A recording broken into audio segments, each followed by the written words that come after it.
मस्साजोगचे सरपंच संतोष देशमुख यांच्या हत्या प्रकरणातील महत्त्वाची माहिती आता समोर आली आहे।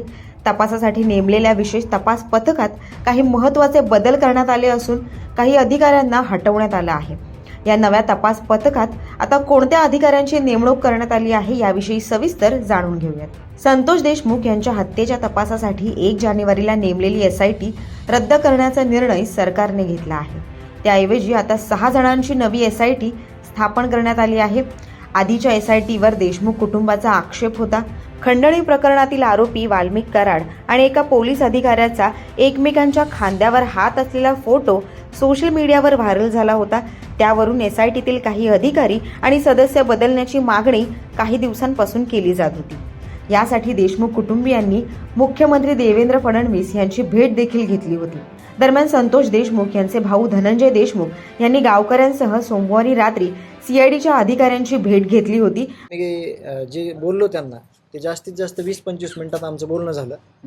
त्यांनी सांगितलं काय होतंय, सगळ्या गोष्टी तेच ते मुद्दे आहेत सगळे, आणि आमचा प्रमुख मुद्दा कुठला आहे की पहिल्या 4 दिवसातला 8 दिवसातला जो तपास आहे ते तुमच्याकडे प्रॉपर आलेला आहे का,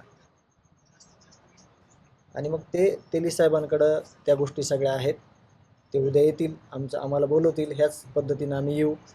आणि एवढंच सांगतो, तुम्ही मागण्या काय हां मी एवढंच सांगू इच्छितो, म्हणजे पहिल्या डे 1 पासून मी हे सांगतोय की तपास आम्ही त्यांच्यावर विश्वास व्यक्त केलेला आहे की तपास योग्य रीतीनं चालू आहे। ते पण आम्हाला विश्वास देत आहेत की तपास चांगल्या पद्धतीनं चालू आहे। कुठंही कुणाला कुठं सोडलं जाणार नाही।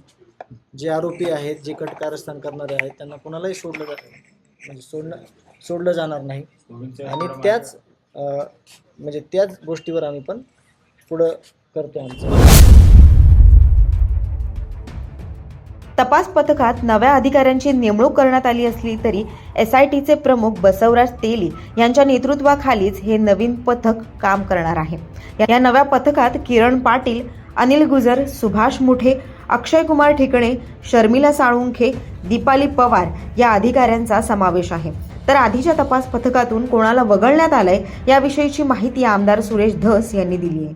पूर्वीची जी SIT होती ती नावासह या ठिकाणी मी वाचून दाखवतो।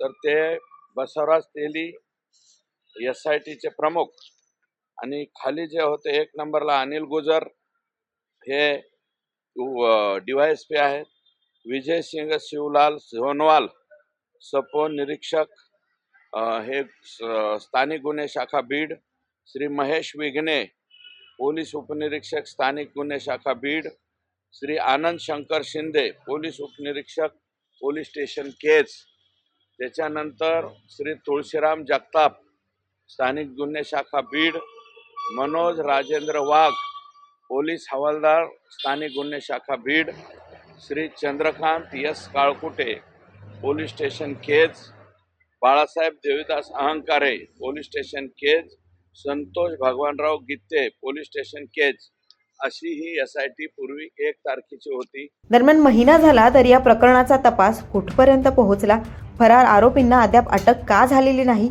याविषयीची कसलीही माहिती आपल्याला अधिकारी देत नाहीत, असा आरोप संतोष देशमुख यांचे भाऊ धनंजय देशमुख यांनी केला होता। तसंच त्यांनी आक्रमक पवित्रा घेत गावातील पाण्याच्या टाकीवर चढून आंदोलन देखील केलं होतं। मात्र मनोज जरांगे यांच्या आवाहनानंतर त्यांनी आंदोलन मागे घेतलं। दरम्यान आता नव्या SIT पथकाकडून या प्रकरणाला वेग मिळतो का हे पाहणं महत्त्वाचं ठरेल।